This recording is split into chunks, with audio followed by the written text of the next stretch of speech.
दर्शकवृन्द नमस्कार। एबिसी चेकको नयाँ श्रृङ्खलामा यहाँलाई हार्दिक स्वागत छ। म कुलचन्द्र विष्ट। प्रतिनिधि सभा र प्रदेश सभा सदस्यको निर्वाचन सम्पन्न भई निर्वाचनको मत परिणाम आउने क्रम अन्तिम चरणमा पुगिसकेको छ। पछिल्लो मत परिणाम अनुसार प्रतिनिधि सभाको प्रत्यक्षतर्फ नेपाली कांग्रेसले सबैभन्दा बढी मत प्राप्त गरेको छ भने निर्वाचन आयोगका अनुसार आइतबार दिउँसोसम्म प्रतिनिधि सभाको प्रत्यक्षतर्फ अथवा भनौँ आजको अहिलेको अवस्थासम्ममा हामीले यो समाचार तयार पार्दा अथवा यो सामग्री तयार पार्दासम्म प्रत्यक्षतर्फ कांग्रेसले 53 स्थानमा जित हासिल गरेको छ भने 3 स्थानमा अग्रता कायम गरेको छ। त्यस्तै नेकपा एमाले 41 स्थानमा विजयी हुँदा 2 स्थानमा अग्रता कायम राखेको छ। यता नेकपा माओवादी केन्द्रले 17, नेकपा एकीकृत समाजवादीले 10, राष्ट्रिय प्रजातन्त्र पार्टी र राष्ट्रिय स्वतन्त्र पार्टीले 7, जनता समाजवादी पार्टी नेपालले 6 स्थानमा जित हासिल गरेको छ भने 1 स्थानमा अग्रता कायम गरेको छ। स्वतन्त्र 7, लोकतान्त्रिक समाजवादी पार्टीले 4 र नागरिक उन्मुक्ति पार्टीले 3 स्थानमा विजय हासिल गरेका छन्। बाजुरा, दोलखा र स्याङ्जा बाहेक अरू सबै जिल्लाको प्रत्यक्ष तथा समानुपातिक तर्फको मत परिणाम अहिलेसम्म अथवा अहिले बाँकी भएको अवस्थामा भोलि बिहानसम्म अथवा आज राति भोलिसम्ममा आइसक्ने आयोगका प्रवक्ता शालिग्राम शर्मा पौडेलले जानकारी दिएका छन्। यो परिणामले 10 वटा दल सदनमा पुग्ने प्रष्ट भएको छ भने सत्ता गठबन्धन झिनो बहुमततर्फ उन्मुख देखिन्छ। यो सँगै शहरी क्षेत्रमा राष्ट्रिय स्वतन्त्र पार्टी जबरजस्त रूपमा अघि आएको छ भने मधेसमा डाक्टर सीके राउत नेतृत्वको जनमत पार्टी र रेशम चौधरीको नागरिक उन्मुक्ति पार्टी उदाएका छन्। फलत यो परिणामको बहुकोणबाट व्याख्या र विश्लेषण भइरहेको छ। कतिपयले पुराना दलमाथिको चुनौती र नयाँ आशाको सञ्चारको रूपमा यसलाई हेर्दा अधिकांश शीर्षस्थ नेताहरू हार्नु र यो आसेपासेहरू हार्नुलाई अहम र नेतृत्वले आसेपासेलाई मतदाताले नपत्याएको रूपमा समेत हेरेको अवस्था छ। यही सन्दर्भमा आज हामी भने यो चुनावको समग्र विश्लेषणात्मक नाप जाँच गर्ने प्रयास गर्नेछौँ, जसमा सत्ता गठबन्धनमा देखिएको क्षति नयाँ दल उदयसम्म समेट्ने हाम्रो प्रयास रहनेछ। अर्थात् समग्रमा कसले के पाए के गुमाए आजको एबिसी चेक यसैमा केन्द्रित रहनेछ। सुरु गरौँ सत्ता गठबन्धनको अवस्थाबाट। मतगणनाको अन्तिम चरण हुँदै गर्दा अघिल्लो निर्वाचनको समग्र शक्ति सन्तुलनमा उथलपुथलको अवस्था अहिले देखिएको छ। कांग्रेस, एमाले र माओवादी क्रमशः पहिलो, दोस्रो र तेस्रो दल हुने निश्चित छ, तर प्रदेशगत रूपमा ठूला दलका लागि परिणाम सन्तोषजनक छैन। यससँगै संघीय संसदको प्रादेशिक शक्ति सन्तुलनमा पनि व्यापक हेरफेर भएको छ भने नयाँ दलको उदय जबरजस्त उपस्थितिले मार पुराना दललाई पुगेको छ, उनीहरूले भोगेका छन्। जसअनुसार गएको निर्वाचनमा प्रत्यक्षतर्फ 23 सिट जितेको कांग्रेसले अहिले दोब्बरको सफलता हात पार्दैछ यो अवस्थामा पनि, तर 36 सिट जितेको माओवादी भने आधा संख्याको सफलतामा रमाउन बाध्य बनेको छ। यही बीचमा यी दुई दलको छत्रछायामा चुनाव लडेको नेकपा एकीकृत समाजवादी समानुपातिकतर्फ 3% मत ल्याएर राष्ट्रिय दल बन्नतर्फ उन्मुख देखिएको अहिलेको अवस्था छ। यसैबीच गठबन्धनको सबैभन्दा ठूलो दल कांग्रेसले वाम एकता नहुँदा हुन सक्ने अपेक्षित क्षति न्यूनीकरण गरेको छ भने गठबन्धनका दलका लागि छोडेको सिटले अन्तर्घातले पार्ने क्षति परिपूर्ति गर्न सहयोग गरेको छ, त्यो प्रयास गरेको छ। अर्थात् गठबन्धन उसका लागि फाइदाजनक हुँदै गर्दा कांग्रेसले एमाले जितेको सङ्खुवासभा, तेह्रथुम, मोरङ 3, मोरङ 6 र ओखलढुङ्गा जितेको छ भने माओवादीले जितेका झापा 1 मा पनि जितेको छ। यद्यपि मोरङ 2, मकवानपुर 1 र काठमाडौँ 6, सोलुखुम्बु र बारा 1 लगायतका 10 ठाउँमा पनि अन्तर्घातले पिरोलेको कांग्रेसको आन्तरिक मूल्याङ्कन छ। मोरङ 2 मा सुजाता कोइरालाले टिकट पाएपछि डाक्टर मिनेन्द्र रिजालले राजनीतिक चरित्र देखाउन नसकेको, उनी भोट माग्न अन्य स्थानमा जाँदा पनि आफ्नै क्षेत्रमा भोट नमागेको, मकवानपुर 1 मा डिना उपाध्यायलाई मुख्यमन्त्री बन्न नपाएको रिस इन्द्र बानियाले फेरेको, काठमाडौँ 6 मा भीमसेन दास प्रधानलाई जिल्ला सभापति सबुज बानियाकै साथ नभएको र बारा 1 मा खानेपानी मन्त्री उमाकान्त चौधरीले अर्को पक्षको साथ नपाएको गुनासो हुँदै गर्दा 10 स्थानमा भने गलत व्यक्तिलाई उम्मेद्वार बनाइएको कांग्रेसको विश्लेषण छ, जहाँ माओवादीलाई नदिएर आफूले उम्मेद्वार बनाउनु पर्ने खालको अवस्थामा पनि माओवादीलाई दिनु गलत भएको उनीहरूको विश्लेषण छ। फलत कांग्रेसले जितेका क्षेत्रहरू मोरङ 2, सुनसरी 2 र 3 एमाले यसपटक खोसेको छ। यो 2074 मा जहाँ कांग्रेसले जितेको थियो। यही बीचमा महामन्त्री गगन थापाले स्वतन्त्र पार्टीका उम्मेद्वारसँग साँठगाँठ गरेको उजुरी पनि कांग्रेसमा परेको खबर यति बेला बाहिरिरहेका छन्। यही विविध कारणले नै सोचे जस्तो सफलता नभएको कांग्रेसको विश्लेषण छ। यद्यपि आफूले यो साँठगाँठ गरेको अथवा चाहिँ अरूलाई सहयोग नगरेको भन्न नसक्ने र मतको कुरा आफ्नो नियन्त्रणमा नहुने हुनाले आफूले कसैलाई फाइदा कसैलाई घाटा भन्ने किसिमले नबुझेको र यसको समग्र मूल्याङ्कन हुने उनीहरूले बताउँदै आएका छन्। फराकिलो अन्तरले नेपाली काङ्ग्रेसको नेतृत्वको गठबन्धन विजय हुन्छ भन्ने जुन हामीले अपेक्षा गरेका छौँ त्यो अपेक्षा अनुसार अवश्य पनि यो अहिलेको मत परिणामको ट्रेन्डले त्यो अपेक्षा पुरा नभएको अवश्य पनि हो। हामीले हदैसम्म हाम्रो पार्टी लिडरसिपले चाहिँ सघाउने कोसिस गरेका छ, तर मतदाता समग्र मतदाता हामीलाई हिजो मतै दिएका मतदाता भए पनि सबै त्यो हाम्रो नियन्त्रणमा हुँदैन। जस्तो खास गरी सहरी क्षेत्रमा जुन हामीले समाजवादी पार्टीलाई चाहिँ सिट दियौँ, माओवादीलाई जस्तो काठमाडौँ उपत्यकाकै कुरा गरौँ, त्यहाँ चाहिँ मतभार काङ्ग्रेसको निकै ज्यादा तैपनि हामीले चाहिँ यो गठबन्धन सबै उहाँहरूको सबैलाई त्यो दियौँ। त्यो दिँदाखेरि मतदाताहरूले त्यसलाई चाहिँ स्वाभाविक रूपमा चाहिँ लिएन। अब हाम्रो यो चाहिँ गठबन्धन हो, एउटै लक्ष्यमा हामी जाँदैछौँ भन्दै पनि त्यो हाम्रो चाहिँ नियन्त्रणभन्दा बाहिर हो र त्यो मत प्रतिक्रिया स्वरूप यो चाहिँ स्वतन्त्र पार्टीहरूमा गएर उनीहरू विजय हुने त्यो पनि एउटा कारण हो। जहाँ चाहिँ कम मतभार चाहिँ माओवादी या समाजवादी थियो त्यसलाई मध्यनजर राखेर चाहिँ काङ्ग्रेसको चाहिँ त्यहाँ नेतृत्व भएको भएदेखि त्यहाँ परिणाम फेरि चाहिँ हाम्रो पक्षमा हुने चाहिँ सम्भावना थियो। यसले गर्दा हामीले चाहिँ किन हामी इमान्दार छौँ भन्ने कुरो चाहिँ यसले गर्दा हाम्रो चाहिँ समानुपातिक मतमा समेत काङ्ग्रेसलाई पनि नदिएको अवस्था छ।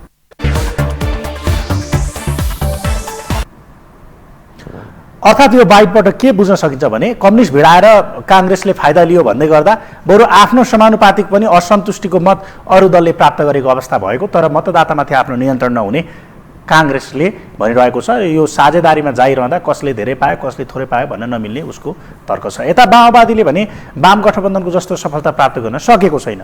जति बेला वाम गठबन्धन हुँदा उसले जस्तो सफलता प्राप्त गरेको थियो यो प्राप्त गर्न सकेको छैन। महासचिव देव गुरुङ नै हार बेहोर्दा यसलाई उनीहरूले भोट ट्रान्सफर नभएको र गठबन्धन इमान्दार नभएको रूपमा अर्थ्याएका छन्। माओवादीले जितेको मोरङ 5 मा एमालेका बागी स्वतन्त्र उम्मेद्वार योगेन्द्र मण्डलले जितेका छन् भने अघिल्लो पटक जितेको सोलुखुम्बु र उदयपुर 2 पनि माओवादीले गुमाएको छ। यस्तै तेस्रो दल माओवादी सुदूरपश्चिम र बागमती उपत्यकाका 15 सिटमा शून्यको अवस्थामा पुगेको छ। अर्थात् काठमाडौँ उपत्यकामा उसलाई खासै मन पराएको छैन यो जनमतले, बरु त्यसको ठाउँमा नयाँ अनुहारहरू आइरहेको अवस्था छ। त्यस्तै मधेस लुम्बिनी र प्रदेश 1 मा पनि माओवादीले अघिल्लो निर्वाचनको तुलनामा सिट गुमाएर क्षति बेहोरेको छ। अर्थात् वाम गठबन्धन जस्तो वाम लोकतान्त्रिक गठबन्धन उसका लागि यो चोटि फापेको अवस्था छैन। उसले गुमाएका बहुसङ्ख्य सिटमा एमाले जित निकालेको छ। अर्थात् कम्युनिस्ट खोज्ने ठाउँमा कम्युनिस्टको ठाउँमा एमाले आउँदै गर्दा जहाँ काङ्ग्रेसका उम्मेद्वार छैन त्यहाँ एमाले वा अन्य दलको जितका कारण माओवादीले यसलाई धोकाको संज्ञा दिएको छ। हामीले यस अगाडि पनि भन्दै आएका थियौँ, किनभने विगतमा तेस्रो शक्ति बन्दै गर्दा माओवादीको जुन ग्याप छ यसलाई जित्न चाहिँ गाह्रो छ होइन। यो चाहिँ परिपूर्ति गर्न यो ठुलो मत आवश्यक पर्छ काङ्ग्रेसको, र त्यो आवश्यक मत चाहिँ ट्रान्सफर हुन सक्दैन है भन्ने जुन कुरा थियो त्यही खालको अवस्था देखिएको छ भनेर माओवादीहरूले यसलाई लिइरहेका छन् र यसलाई धोकाको संज्ञाका रूपमा पनि उनीहरूले दिइरहेका छन्। कतिपयले यो गठबन्धनमाथिको धोका हो, यो काङ्ग्रेसले धोका गर्यो भनिरहेका छन् भने अब यो साँठगाँठको कुरा उनीहरूले उठाइरहेका अवस्था छ र स्वतन्त्रसँग कतै साँठगाँठ गरे होइनन् गगन थापाले अथवा चाहिँ काङ्ग्रेसले, अथवा चाहिँ हिजोका दिनमा काङ्ग्रेस जसरी इमान्दार हुने अवस्था बनेन र भलै पनि अब दोस्रो स्थानीय तहमा आफूले सफलता प्राप्त गरे पनि त्यसको अधिकांश ठुलो लाभांश काङ्ग्रेसले प्राप्त गरे जस्तै आम निर्वाचनमा पनि त्यो देखिएको हो कि भन्ने आशंका माओवादी नेताहरूमा देखिन थालिसकेको अवस्था छ। माओवादी कसरी धेरै जितोस्? 165 ठाउँमा लड्नुपर्ने माओवादी 45 ठाउँमा लड्छ जम्मा, त्यो पनि अरूलाई अलिअलि दिएर, दुई तीनवटा सिट अरूलाई पनि दिएर। गगन थापा जहाँ चुनाव लड्नुभयो त्यहाँ घन्टीको उम्मेदवार किन नभए? आग्रह छ। पहिला रवि लामिछानेजी त्यही 4 नम्बरबाट लड्छु काठमाडौँ भन्नुभयो, हल्ला गर्नुभयो। त्यसपछि आफू सुटुक्क उता जानुभयो चितौन, यहाँ चाहिँ घन्टीको उम्मेदवार खाली गरिदिनु भयो। यहाँ गगन थापा चुनाव लड्दै हुनुहुन्थ्यो होइन। यी सबै कुराको डिजाइन त कतै न कतै कोही न कोही भएर गरेका छ। अथवा भनौँ पछिल्लो ट्रेन्डलाई उनीहरूले यो डिजाइनका रूपमा अर्थाइरहेका छन्, जुन तपाईँले भर्खरकै अभिव्यक्तिमा पनि हेर्नुभयो। सत्ता गठबन्धन भए पनि दोस्रो बन्न सफल भएको एमाले पनि यो पल्ट प्रत्यक्षमा झन्डै आधा क्षति बेहोरेको छ। यद्यपि समानुपातिकमा वर्चस्व कायम गरिरहेको उसले लुम्बिनी र प्रदेश 1 मा साख जोगाएको छ भने मध्य प्रदेशबाट सिट सङ्ख्यामा फड्को मारेको छ। यहाँनेरि भन्नै पर्ने कुरा के छ भने जसपासँगको गठबन्धन उसका लागि फापेको छ, तालमेल फापेको छ। हिजोका दिनमा सबैभन्दा कमजोर एमाले कहीँ थियो भने त्यो मधेसमा थियो र मधेसमा आफ्नो विरासत उसले गुमाइरहँदाखेरि, आफ्नो वर्चस्व गुमाइरहँदाखेरि उसले यसपालि त्यहाँ प्रगति गरेको छ। त्यो कहीँ कतै जसपाकै उसको देन हो। तर कर्णालीमा शून्यमा झरेको छ भने एमाले क्षति बेहोरेका अधिकांश सिट जित्दै काङ्ग्रेसले पहिलो दल बनेको अवस्था छ। अथवा भनौँ कम्युनिस्टका रूपमा हेर्ने भने एमाले नजितेका ठाउँमा माओवादीले जित्न सक्ने अवस्था रहेन, त्यो बरु कङ्ग्रेसले जितेको अवस्था छ। एमाले जबकि कर्णालीमा 2074 मा 6 सिट जितेको अवस्था थियो, त्यस्तै सुदूरपश्चिम र बागमतीमा उसले ठुलो क्षति बेहोरेको अवस्था छ। सुदूरपश्चिममा अघिल्लो पटक 11 सिटमा रहेको एमाले अहिले 2 सिटमा खुम्चिएको छ। यद्यपि बाजुराको नतिजा आउन बाँकी छ भने अघिल्लो पटक जितेको ओखलढुङ्गा, खोटाङ, सङ्खुवासभा, तेह्रथुम, मोरङ 3 र मोरङ 6 उसले अहिले गुमाएको अवस्था छ। तर यहाँ एउटा अचम्म चाहिँ के भइरहेको छ भने 2048 देखि निर्वाचन नजितेको सोलुखुम्बुमा पहिलो पटक जित हासिल गरेको उसले आफूलाई भित्तामा पुर्याउने शक्तिको लक्ष्य पुरा नभएकोमा सफलता महसुस गरिरहेको अवस्था छ। यद्यपि आफूले चाहे जस्तो सफलता प्राप्त गर्न नसकेको र यो धेरै दल संसदमा जाँदै गर्दाखेरि त्यो अस्थिरताको आफूले जुन स्थिरताको कुरा गरिरहेको थियो त्यो सफल हुन नसक्ने अवस्था आएको एमालेका नेताहरूले प्रतिक्रिया दिन थालेका छन्। यद्यपि नेपालका प्रमुख दलहरू नेकपा एमाले र नेपाली काङ्ग्रेस हुन् भन्ने कुराको सच्चाइलाई परिणामले उजागर गरेको छ। तर पनि एक प्रकारले भन्दाखेरि नयाँ शक्तिहरूको उदय, एक प्रकारले असन्तुष्टिका रूपमा, आक्रोशका रूपमा जसरी प्रकट भएको छ त्यसले मुलुकको राजनीतिलाई स्थायित्वतर्फ लैजाने कुरामा नयाँ प्रकारको चुनौती पैदा भएको छ भन्ने मलाई लाग्छ। र दोस्रो सन्दर्भका रूपमा हामीले विकास र समृद्धिको प्रश्नलाई एउटा महत्त्वपूर्ण विषयका रूपमा उठाएका थियौँ र खास गरी समृद्ध नेपाल, सुखी नेपालीको राष्ट्रिय आकाङ्क्षा अनुरूप अगाडि बढ्ने हाम्रो प्रयास थियो। त्यो प्रयासका लागि नेकपा एमालेको नेतृत्वमा बहुमतको सरकार बनाउने हामीले जुन उद्देश्य राखेका थियौँ त्यो उद्देश्यमा हामी सफल हुन सकेका छैनौँ।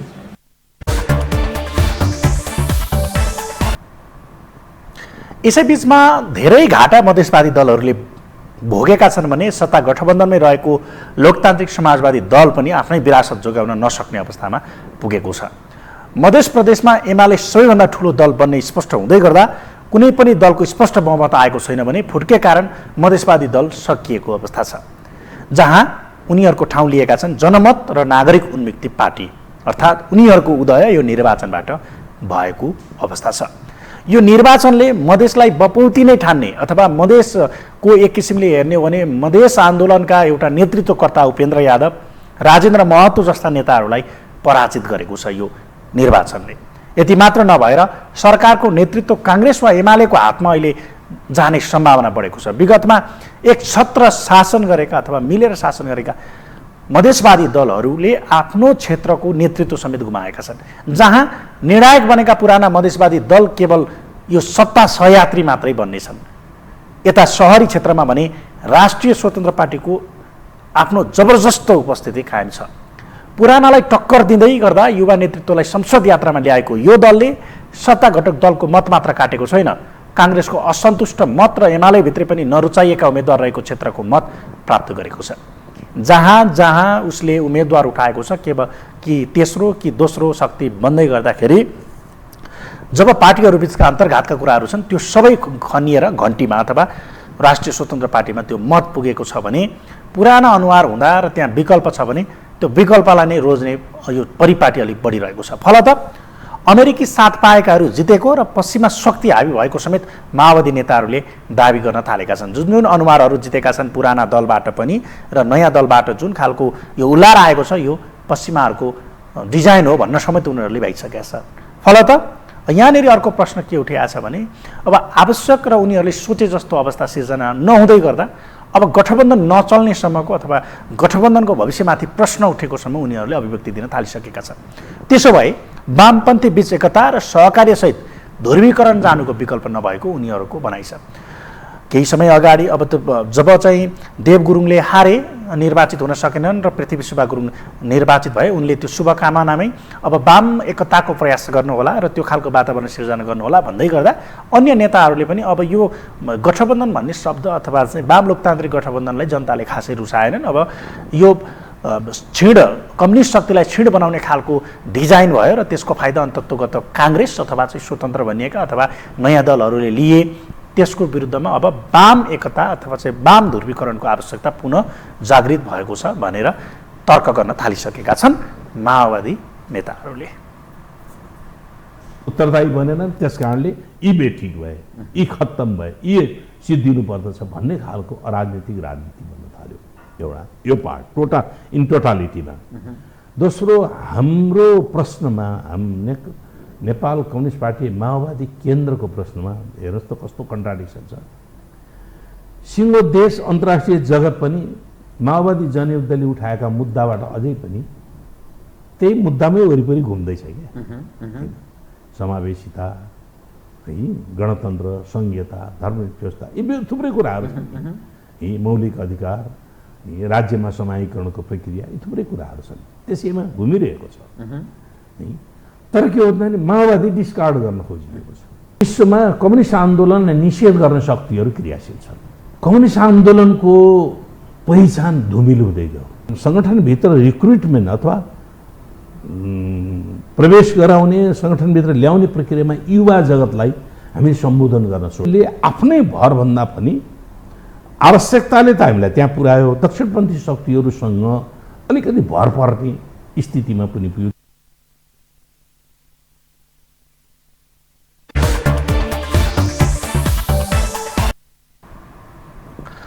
जुम्लाबाट ज्ञानेन्द्र साई, रूपन्देही 3बाट दीपक बोहरा, चितवन 3बाट विक्रम पाण्डे, झापा 3बाट राजेन्द्र लिङदेन र बाँके 2बाट धवल शमशेर राणाको जित राप्रपाको भन्दा पनि व्यक्तिगत लोकप्रियताकै उपजका रूपमा लिँदा काठमाडौँ 1बाट भने रविन्द्र मिश्र झिनो मतान्तरले हारेका छन्। यसरी उसले आशा गरेको मत पनि स्वतन्त्र पार्टीतर्फ नै सोरिएको छ भने पार्टीको ब्रान्ड नै उग्र रूपमा बिक्ने अवस्था देखिएको छैन। केवल उनीहरूको व्यक्तिगत करिश्मा, उनीहरूको जुन व्यक्तित्व थियो त्यही चलिरहेको छ। यही बिचमा ठुला दलकै हेभिवेट र शीर्ष नेतृत्वको आसेपासे मानिएकाहरू यो पल्ट नराम्रोसँग पछारिएका छन्, जसलाई अब जनतामा नभिजी चुनाव जित्ने दिन गएका रूपमा विश्लेषण हुँदै गर्दा आगामी सदनमा 27 वर्ष युवादेखि 80 नागेका अनुहार समेत देखिने खालको विविधता देखिँदैछ। यसरी हेर्दा गठनको छोटो अवधिमै चौथो शक्तिमा देखिएको राष्ट्रिय स्वतन्त्र पार्टी सबैभन्दा बढी ठुलो सफलता हासिल गर्न सफल हुँदा पुराना दलको शक्ति केही खुम्सिएको छ। तर यो निर्वाचनले सडकमा रहेको व्यवस्था विरोधी आवाजलाई सदनमा पुर्याइदिएको छ। यसरी हेर्दा कम्युनिस्ट शक्ति विरुद्ध कम्युनिस्ट भिड्दा त्यसको फाइदा काङ्ग्रेसले उठाएको छ, तर आफ्नै अन्तर्घात व्यवस्थापन गर्न भने ऊ सफल भएको छैन। त्यस्तै गठबन्धन शब्दलाई नै आम मतदाताले खासै मन पराएका छैनन् भने पुराना अनुहारलाई पनि खासै रुचाएको अवस्था छैन। विशेषतः जो नेतृत्वको चाकरी गरेर आइरहेका छन् उनीहरूको त दम्बलाई पनि आम मतदाताले रुचाएका छैनन्, जसबाट विकल्प भएका ठाउँमा पुराना शक्तिलाई नछान्ने, अहिलेको ट्रेन्डमा घाटा कम्युनिस्ट घटक र मधेसवादी दललाई पुगेको छ भने फाइदाका दृष्टिले नयाँ दल र काङ्ग्रेस अघि देखिएका छन्। तुलना गरेर हेर्ने हो भने कम्युनिस्ट जनमतलाई चाहिँ कमजोर, जो कम्युनिस्ट भनेर भनिनेहरू छन् उनीहरूको जनमतलाई कमजोर बनाउनका निम्ति र युथहरूलाई चाहिँ त्यतातिरबाट डाइभर्ट गर्नका निम्ति पनि जन्मिया छन् कतिपयहरू। त्यो तरिकाले पनि जन्मिया छ है। अहिलेको चाहिँ युथ भनेर आउने जुन युवा भन्दा आयो नि, तपाईँको अमेरिकन उसले दिइने युथ स्कलरसिपहरू कतिले लिएका छन् यहाँ, जनताले अभिमत यसरी व्यक्त गरेका छन् कि तपाईँको असन्तुष्टिको कारणले पनि हारेका छन्, सधैँभरिको रिपिटेसनका कारणले पनि हारेका छन्, कति आयो नि नो नट एगेनका कारणले हारेका छन् कतिपय। अनि मान्छेको असन्तुष्टिका कारणले हारेका छन्, यो देखिएको छ। चलाउँदाखेरि राज्य सत्तामा बसेर काम गर्दाखेरि चाहिँ देशको हितमा काम गरेन, जनताको हितमा काम गरेन, आफ्नो स्वार्थमा काम गर्यो भनेर देखिने नेता हार्ने नै भए। केही नेताहरू हारेका छन्। तपाईँको सत्तामा बसेको बेला गनाए, सत्तामा बसेको बेलामा चाहिँ गनाएपछि हारे। अघि उस्तै बल हुन्थ्यो, उस्तै बलियो हुन्थ्यो भनेदेखि चुनौती त शेरबहादुर देउवालाई पनि थियो नि। ठाउँ उस्तै पऱ्यो नि त। काठमाडौँ जस्तो ठाउँबाट हो भन्दै शेरबहादुर देउवा पनि हार्ने हो क्या। डडेलधुरा जस्तो ठाउँमा जे गरे पनि हुन्छ। इलेक्ट्रोनिक भोट हुन्थ्यो भने पनि के हुन्थ्यो त्यहाँ त। अथवा त्यहाँ इलेक्ट्रोनिक भोट पनि छैन। मान्छेको साइकोलोजी नै के हुन्छ भन्दै निर्वाचन आयोगले धाँधली गर्छ, विश्वास छैन भन्ने त छ नि त, सबैलाई छ होइन। अहिले चाहिँ केपी ओलीले समेत त्यही कुरो उठाएको छैन। अहिले समानुपातिक भोटको बेला राप्रपाले उठाएन। अब यी क्वेसन त उठे नि त, किन भन्दाखेरि त विश्वास छैन निर्वाचन आयोगप्रति। किनभने निर्वाचन आयोगको कम्पोजिसन, त्यसले काम गर्ने तौर तरिका, अवस्थालाई हेरेर चाहिँ त्यो भनिन्छ। कतिपय ठाउँमा त त्यो देखिया छ। अनि अगाडिदेखि धाँधलीका अभ्यासहरू पनि छँदैछन्। अनि यसले गर्दाखेरि त मान्छेलाई विश्वास छैन। विश्वास नहुनु भनेको तपाईँको कतिपय ठाउँमा त हेर्नुहोस् न, ठुला नेताहरू उठेकै ठाउँमा कतिपय ठाउँमा मान्छे तिनै पार्टीका मान्छे भोट हाल्न गएन।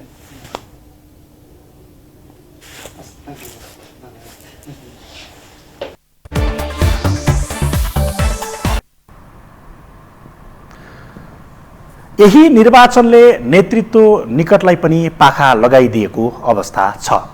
मत परिणाम अनुसार कांग्रेस सभापति शेरबहादुर देउवा निकट रहेका गृहमन्त्री बालकृष्ण खाँड, महालक्ष्मी दिना उपाध्याय, उमाकान्त चौधरी पराजित भइसकेका छन् भने विजय कुमार गजदार पराजयको मुखमा छन्। त्यस्तै नेकपा एमालेका अध्यक्ष केपी शर्मा ओली निकट मानिएका नेताहरू वरिष्ठ उपाध्यक्ष ईश्वर पोखरेल, महासचिव शङ्कर पोखरेल, महेश बस्नेत, निरुदेवी पाल, किरण पौडेल, राजन भट्टराई, विशाल भट्टराई, लेखराज भट्ट, प्रदीप गेवाली, सुरेन्द्र पाण्डे लगायतका नेता पराजित भइसकेका छन्। त्यसैगरी माओवादी केन्द्रका अध्यक्ष पुष्पकमल दाहाल नजिक रहेका महासचिव देव गुरुङ, ऊर्जा मन्त्री पम्फा भूषाल, मातृका यादव, बिना मगर, ओन्सरी घरती लगायतका नेताहरू पनि पराजित भएका छन्, जसले शक्ति पूजकलाई अब मतदातासम्म भिज्नुको विकल्प नभएको सन्देश पनि यो परिणामले दिएको छ। अवस्था एबिसी टेकको आजको यो अङ्क यति नै। अर्को अङ्कमा फरक विषयवस्तुका साथ उपस्थित हुनेछौँ। तबसम्मको लागि आज्ञा दिनुहोस्। नमस्कार।